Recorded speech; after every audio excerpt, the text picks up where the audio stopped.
The tri-level is the individual. That's each of us, right? And that's where leadership starts. It starts with you. And then it goes to the group or team level. And then, of course, macro level impact, right? We think about organizational impact. And this, kind of 3-book series. How do we look at individual, beekeeper, you get to choose who and how you want to be. The Stargazer is about building the constellation of stars or a star system to help you shine brighter, better, richer, stronger. And then this 3rd book will kind of come in that organizational focus. And so we were inspired by a lot of the discussion from the beekeeper, but then also this opportunity to really capture the tri-level of leadership as we talk about opportunities for individuals and teams.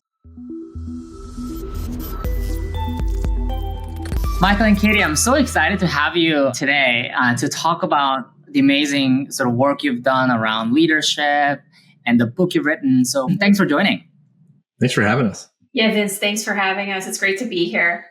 Yeah, well, let's dive right in. I'm really curious what made you write the book Stargazer, which I think has such an interesting imagery around it. We love that we're able to be here to talk about, the book, The Stargazer. And in a lot of this, it made us reflect on the why, right? And some of the purpose of writing. Mike and I wrote our first book, The Beekeeper, back in 2023. That was really about choosing your bee mindset. So it kind of took everyone on a journey of, storytelling and how we kind of think about in instances in our life, how we show up, choosing who and how we want to be. And as we kind of went on this journey, doing keynotes and, really talking about the beekeeper, our publisher, Wiley, came back to us and said, would you like to sign a contract for 2 more books? And Mike and I were like, we would love to do that. And as we think about the body of work and the things that have been expanding from the beekeeper, really, we kind of grounded a lot of our discussions in the tri-level of leadership. And so the tri-level is the individual. That's each of us, right? And that's where leadership starts. It starts with you. And then it goes to the group or team level. And then, of course, macro level impact, right? We think about organizational impact. And so in this 3-book series, how do we look at individual, right? Beekeeper, you get to choose who and how you want to be. The Stargazer is about building, right, the constellation of stars or a star system to help you shine brighter, better, richer, stronger. And then this 3rd book will kind of come in that organizational focus. And so we were inspired by, a lot of the discussion from the beekeeper, but then also this opportunity to really capture the tri-level of leadership as we talk about opportunities for individuals and teams. Anything you would add, Michael, to that? I think grounding it in the tri-level is really important for us as researchers at heart.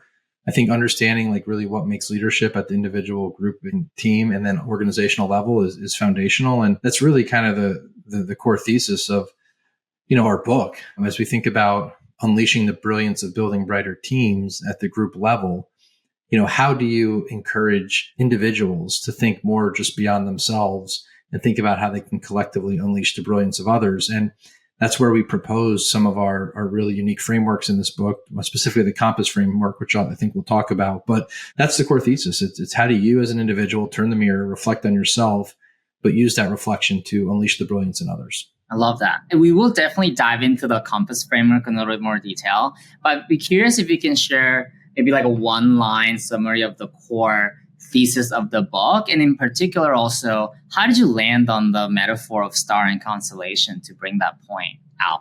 Yeah, I think it's really interesting. I think when you look back at what makes teams bright, right, and unleashing team brilliance, the metaphor of one star shining bright in the sky is really unique. You can look up and see a bright star, but when you start thinking and zooming out and saying, okay, well, a collection of stars in your life can help things shine brighter, much like a constellation. And I know this is done in a lot of leadership consulting and specifically, kind of the work that we do. And people always try to find mentors or internal board of directors. And we've kind of coined the term star system similarly because it's important to surround yourself with people who aren't necessarily like-minded, but different. So you can have their perspective and help you turn the mirror and say, hey, what am I not seeing? What can I be doing differently? And that's how you kind of unleash brilliance, is when you have other people illuminate the things you may not be seeing yourself. I want to add to that a little bit. Mike said it so well. We've been kind of turning the mirror a lot in our writing about us and our work as leaders and the work we want to do in the field to help people, right? And create more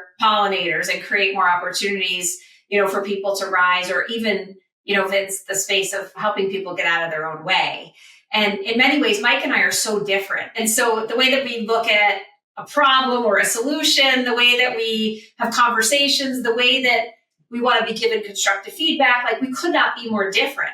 There's brilliance in that opportunity that we can look to each other and be like, all right, tell me what you see. Or like, what am I missing? Or like, he might say something. I'm like, that's so offensive. I don't see it that way. And we're like, pause. All right, what are we missing? So as we were writing, we're thinking so much about how do we allow in those other lenses, those other stars who are shining different than us, but help us along, right? We're almost able to like round out our blind spots by bringing in the difference, right? Of building teams with, diversity of thought and voice and kind of welcoming the space to be able to see that. And so we've done a lot of that introspective work of like, gosh, we've been writing together for a long time. Why are we so successful in this space? And it kind of inspired a lot of how we talked about and kind of built the story. Very interesting. And I'm curious, maybe actually let's dive into the compass framework, and then I can ask a little bit about like what was most surprising as you wrote it. Can you give a high level overview of what is the compass framework, and maybe 2 to 3 insights you think are most interesting or unintuitive about it that emerged as you drafted the book?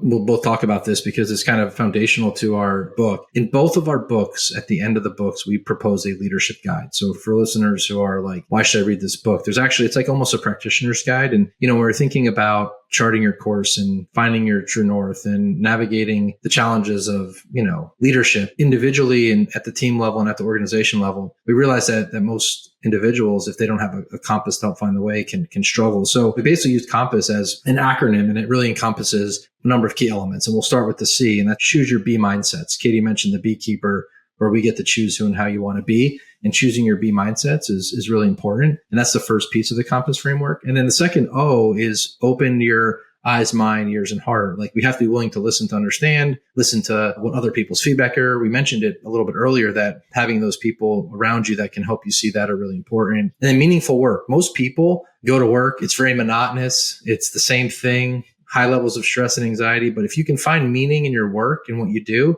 like, most people will thrive. And that's the M in the compass framework. And then platinum rule, which is really important, is treating others the way they want to be treated. And that takes a lot of awareness to understand the unique differences and the diversity of thought and voice that is so important in organizations. And the next one is a central theme to our book. And we probably could have talked about this as a core thesis to our book, but always be proximal is placing yourself at the center of learning and growth. And this is a common theme and thread from both books. So proximal means closest to the center, closest to the heart.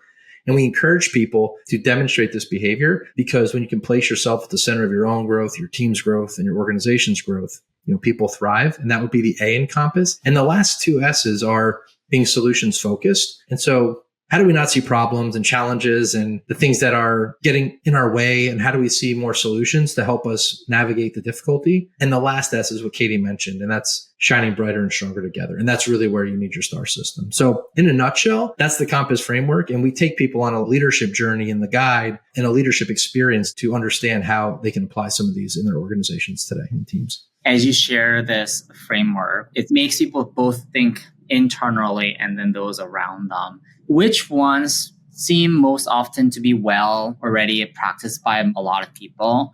And which of these seem actually to be elements that are often missed in leaders, and this tool becomes a good way to remind them about the importance of that element? I would say it depends, Vince, because we work with groups and we could see leaders who are struggling with being open, right? And I think there's like an impetus there of like, wow, I have, 20 years experience doing this, and, and I've been through this process, but like there's a pause moment, especially post-pandemic, when we think about, being open to, this is the first time we have 5 generations in the workforce, how we navigate change, how we are motivating people, how we're retaining high talent, how we're going back to what Mike said in the M of creating meaningful work, right? Looks and feels different for different people. And I think post-pandemic, people are looking for different connections in their meaning to work. And so some of this has opened up gosh, I haven't thought about that, right? And so the question of the variability is,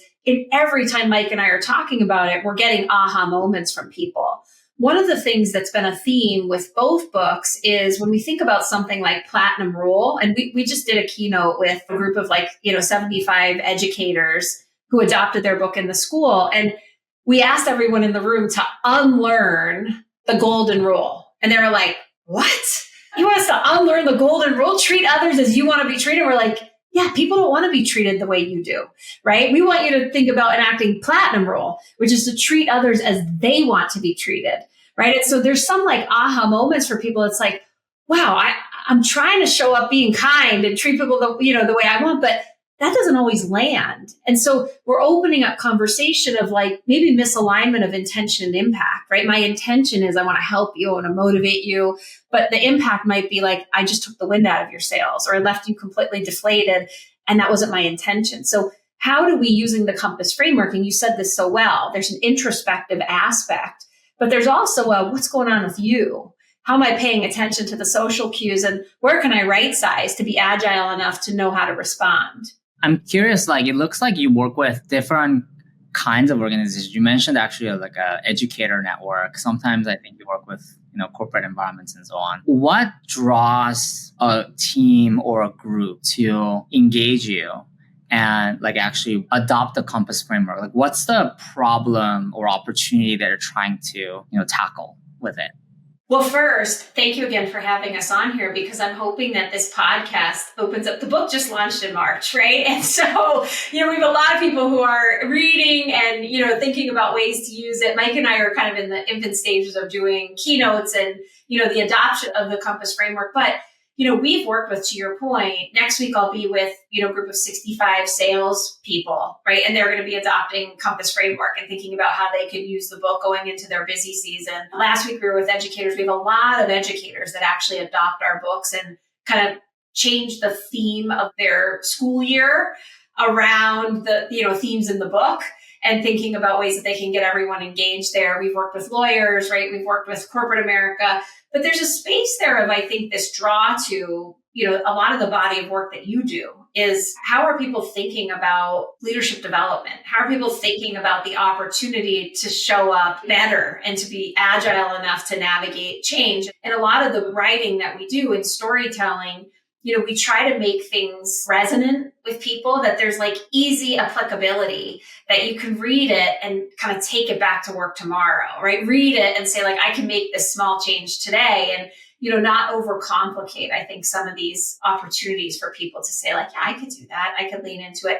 And then how do I bring my team in, or bring my organization along? Yeah, it's the primary reason we wrote fables. If Katie and I are to kind of reflect back and say, like, where did the journey start for us? We went to graduate school together. We got our doctorates together. We started writing a lot of research papers, published them. They were great. We enjoyed doing that. But at some point, like knowing like what impact can you make through a book is much different. And Katie was going up for full professor at her university. And it was just like the right time to be thinking about a book. It's one thing to write a business book, right? That's heavy in theory and all this stuff. But to write a fable and storytell, we're recognizing that in organizations, whether it's schools, businesses, sports teams, they want quick, easy, simple stories that people can make threads of connection to. And storytelling is so paramount in organizations today. And that's really why we think people are adopting the book so easily, is because it is a quick read. It's easy. They can read it on a plane. And then there's practical stuff you can take out of it, like the compass framework.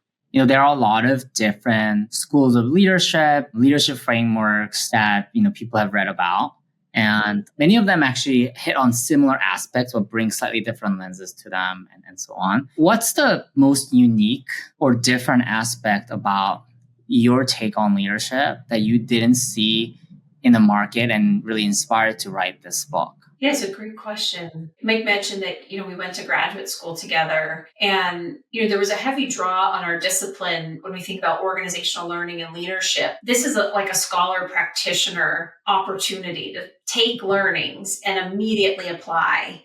And so, that became something that for us is how do we keep things simple and applicable, right, to make small changes. And to your point, we've been inspired by so many of the bodies of work, right, in leadership and positive psychology and organizational behavior. And so for us, it's like, how do we take all of that and then take our collective experience, right? I'm in higher ed. I also have my own consulting company, right? Mike's working in corporate. So how are we taking some of the things that we're seeing? What solutions can apply to some of these? And so that's really the lens that we took in writing both books, is like, how do we be solutions focused and provide these quick, accessible, transferable opportunities to be like, I could do that tomorrow. I can have this quick read, open conversations, and think about the opportunity to unlearn the way that I've always done it or always thought about it, and maybe replace that with like a new way. And so that's been the impetus of a lot of the why behind our work. Mike, do you want to add anything? Yeah, no, and I love what Kay said. I mean, I think it would be silly for us to write a book that didn't incorporate a lot of the great leadership philosophies out there that really apply each and every day for organizations and teams and people to create high-performing teams, right? There are a lot of them out there. The solutions-focused piece is so critical, and I echo that. The one thing that's different, and I think that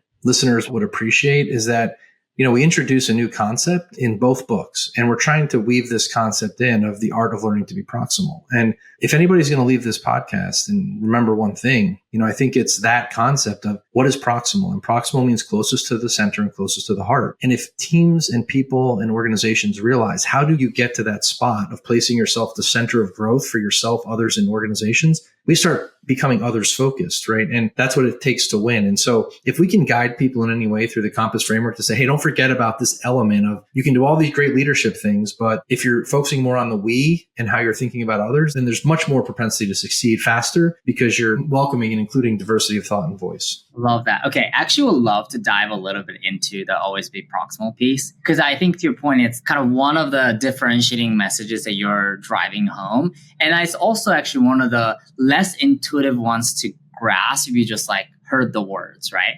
So maybe we can double click a little bit more into it. Can you help us, can you help the people listening really understand, like, why did you choose to describe it as always be proximal? And what are some practical things that people can do day to day to actually embody and practice the idea of being proximal? Oh, there's so many good nuggets we could pull from why we chose that. I mean, it starts with some positive psychology theory, and there's something called the zone of proximal development that, really Katie introduced me to. And it's an important concept because you're helping people move into a zone of doing things without support, right? You've kind of nurtured them along the way and guide them along the way and scaffold them to a point where they can do things on their own. And in leadership, oftentimes people start, they don't know what they don't know. So they have mentors and really people in their star system and advisors to help them along the way until we can get them to a state of doing things successfully on their own. So the word proximal has been used in literature for a long time. It's not really talked about as a leadership development necessary theory. It's talked about as a development piece. We're trying to incorporate it into the Compass framework. Kate, I don't know if you have anything to add on it. Vince, there's been a piece for us is in The Beekeeper, the story of the beekeeper. It's about a woman who goes on vacation with her family to a farm, and at the farm, the central part of the farm is the proximal part where a lot of learning occurs, right? Very naturally. She has these aha moments of like these learning opportunities that happens in the proximal part of the farm. And then she does some like introspection about her ability to be proximal. How is she going back to her company and rethinking change and kind of unlearning the way that she's always done it, almost that concept of what got me here won't get me there. And so we use it, we kind of incorporate that space of the protagonists in the story are enacting a lot of be proximal moments, right? Where they're like, like if I'm keeping learning and unlearning at the heart of everything I do, I'm staying open to the opportunity to adjust as needed. And so this is threaded into the Stargazer as well, where the protagonist, Jack, practices this opportunity to think about how to be proximal. It's been something too that for Mike and I, and he mentioned this, that we went at the writing process originally to write an academic leadership book. When we kind of came to, we're going to write a fable, we started to put ourselves at that center of learning and unlearning. We're like, we don't know how to write a fable, right? And so how do we move ourselves out of our comfort zone? We were so comfortable in the scholarly, right, academic space. But this became an opportunity for us to start to enact how we include this be proximal mindset into the work we're doing. And then these threads for everyone to just be vulnerable enough to say, I haven't thought about that before, or I hadn't thought to think about it like that. Tell me more. And so that's become, to Mike's point, a central theme in both books and will be threaded into the third.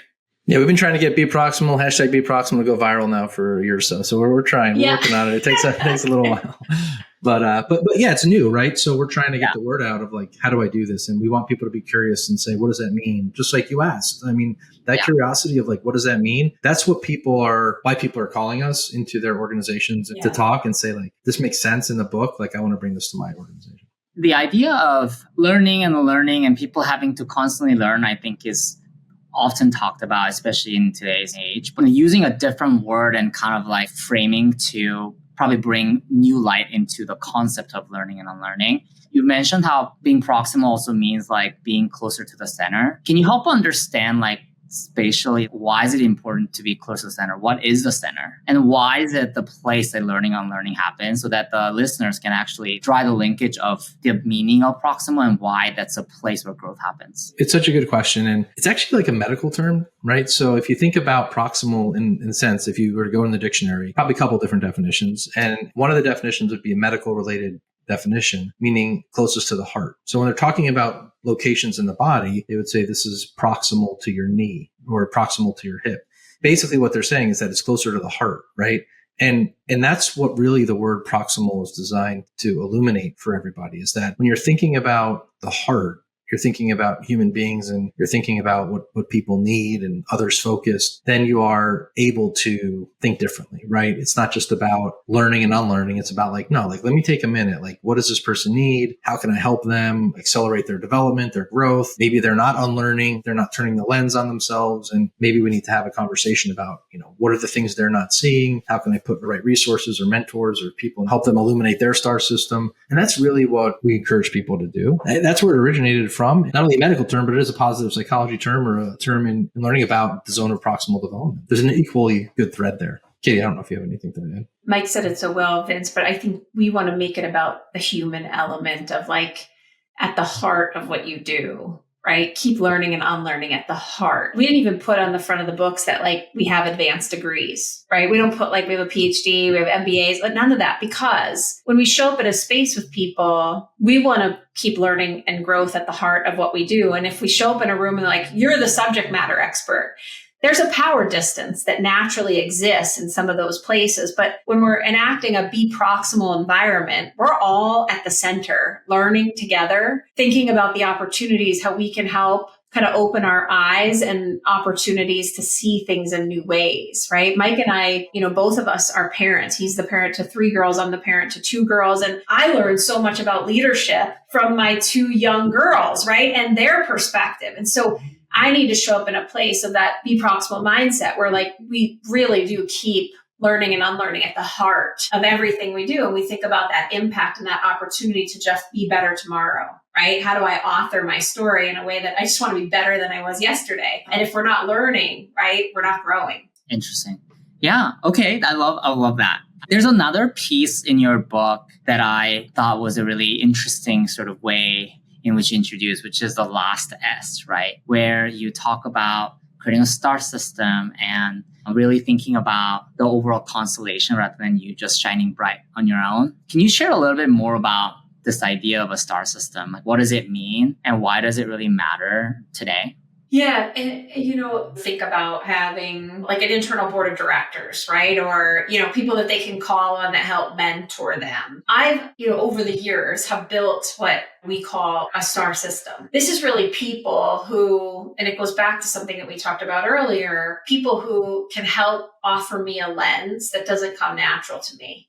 Right. And I might call on members of my star system for different things at different times, but they're people who, there's reciprocity of trust that exists. There are people who help me to get out of my own way. There are people that, if emotions are high, that I can pick up the phone and have a safe conversation with, but also people that are helping kind of navigate life and solutions and things like that. And so over the years, Mike and I have talked about, we consider each other growth partners, right? Because we've helped each other in our professional and in our scholarly space really grow. But who are the other people, right, outside of that are helping us, right, kind of just navigate the ebb and flow of life? And so, we started helping people in organizations thinking about how they're building their star system, those people that they need to spend time with. And something interesting that we uncovered is, when we ask people who would be in your star system, they immediately write down a couple names. The next question is, how much time do you spend with those individuals? I'm like, life is so full. I don't see them that frequently. So that's the first thing that we say, you need to make time, right? Where are you spending time where you have low returns? And we introduce what you give your time and energy to grows. Sometimes we give our time and energy to people and things that are lost on returns. Why? Out of habit, right? And so how do we start to think about giving time and energy to people that help us to be better? And when we build that star system, it illuminates that last S of shining brighter and stronger together. We don't have to go at things alone, bringing people in to help in that light.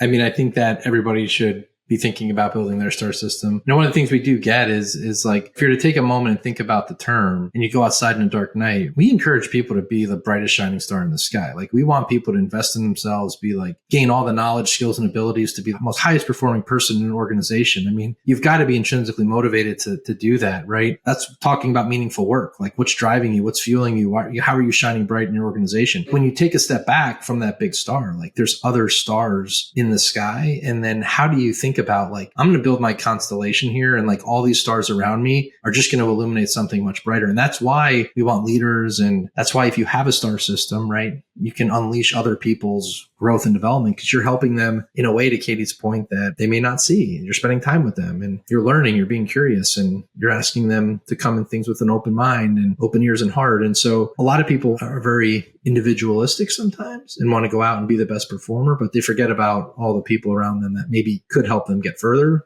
or have helped them get there. As you share the idea of the star system with different folks, have you gotten any insights from people around what makes a strong star system versus what makes one that's kind of not as strong? And how do you actually build one that's very effective for you? I think everyone will have different, and that this is platinum rule. So I would always start with Vince, tell me, who are some people that you would immediately write down? Are people that just help give you perspective, right? People that you would call on in those moments, right? And we'd write them down. And then I'd start to look at, is there a mix of personal and professional? Oftentimes we see yes, right? We have some people personally that they're connected to. We have some people in the professional space. And what I've found, and then the same thing happened for me and the same thing for Mike, is as we open up the attention to, I want to build my star system, we naturally start to invest energy in building more stars, right? So I remember when I started to think about mine, it was like 3 or 4 people. And now I have 8. And 2 of those people in my star system are seasonal. And what I mean by that is where I am in my career, they become trusted partners. 2 years ago, 5 years ago, I wasn't at that space, right? To be thinking in that way or needing perspective in that way. And so, when we think about that, it's about building strong relationships, but also opening yourself up to be vulnerable, to get advice, to ask for those lens check moments, to ask for what am I missing? Or am I seeing this wrong? Or kind of help me. And I think that became a place, especially for me, that's like, I don't want to ask for help. I like to help people. That's my natural tendency. When you see the opportunities to be able to open up I need you, right? It starts to build that strength in the system. We say leadership always starts with you. You have to do the self work first to say, where could I use perspective? Who are the people I trust? Who are those lenses that I look for? And then how do I continue to expand that in my own vulnerability of ongoing learning and growth? Anything you would add, Michael, from what you've heard around star systems? So well said. I mean, I think Katie nailed it. And I think that's just a big piece of it is find the right people, can evolve, over time. It doesn't have to be the same people your whole life. But as you navigate life and your personal and professional journey, having the right people aligned to you that can help you shine bright and unleash collective brilliance is so critical. Yeah, I suspect, and zooming out a bit, the process of writing a book forces a lot of introspection and sort of personal ahas. So I'm curious if you can each share the biggest kind of change in mindsets or wisdom you gained from writing this book and why that stood out to you in that process of writing the book. Yeah, so I can go first if you want. Go ahead, yeah. Vince, are you familiar with Mahaya's theory of flow? I'm familiar with flow. I don't think I know the person who sort of. Yeah, so, it's interesting. Mike and I started doing early papers in writing about flow and flow experiences. And I've been an athlete my whole life, experienced flow, right? Playing college soccer, being a marathon runner, right? And then I experienced it for the first time when I was asked to adjunct teach a sport marketing class, right? That I was like, I never want to teach, right? I want to work in the corporate world. And I got into this. I was like, I was in flow in the classroom. That's been transferable. And Mike and I have kind of talked about full circle moments for us. But when we're writing, this has been for us, it's we get in the zone. Right? We kind of lose our sense of self. We lose the sense of time. We're challenges are high and we just want to focus on the book and the outputs and the meaning, right? That we can kind of bring. And so, that's been something I think that's been nourishing and fulfilling, but also a cool aha for us. It's wow, our journey started here, right? And fast forward it over a decade later, we're seeing these flow opportunities emerge in different ways.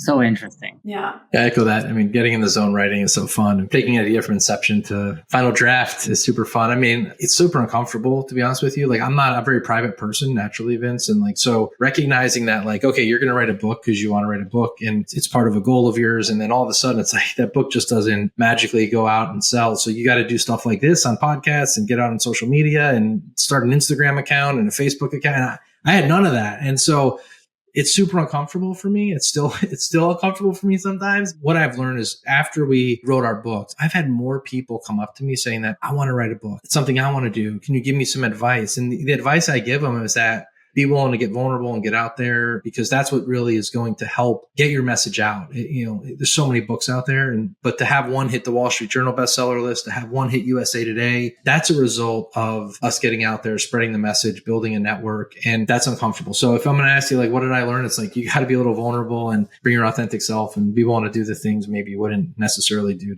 to move things forward. That resonates a lot. I think the process of creating something out of nothing, the world is against new things, right? Meaning you actually have to put a lot of effort to make that thing have leg. I guess the thing that resonates is the process of starting a company feels somewhat like that. And so totally hear what you say there. I guess one last point, there's a lot of people who listen who are thinking about application of concepts in their own organizations and bringing good impact. So maybe I would love to hear one example from each of you of how you've applied some of the lessons here in your respective organizations that you're part of. So people can sort of think about, okay, what are the kinds of impact they could have by adopting the ideas of this book?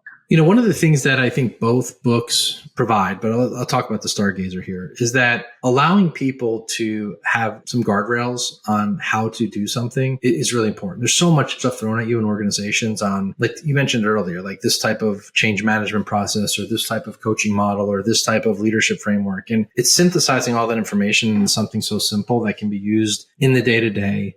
That somebody can easily pick up and have an aha moment and not get too heavy in the theory. We've really made it easy for people, Vince, because on our website, leadershipfables.com, there's resource guides, there's chapter guides, there's growth guides. People can grab the book and go to our website and it's all free and you just get it and you can do a team read or take a chapter a month or whatever you want to do. But concepts are simple. And so in our organization, and the organizations we work with, it's a lot of that. It's a lot of discussion about how do we shine brighter as a team? How do we think about diversity of thought and voice and welcome all those voices in and really placing yourself at the center of growth and that concept of being proximal. Yeah, and I'll add to it a common conversation between Mike and I. And when we were coming up with the Compass framework, we were both okay, we cannot be a fraud in this space, right? If we're writing what COMPASS stands for, are we doing it, right? Do we stand up with our teams? Are we bringing this to our organizations? And in every way, we were yes, here's how we do this. Here's how we're kind of testing. So it becomes a place for us of accountability. I think as we're writing and we're proposing these frameworks, it's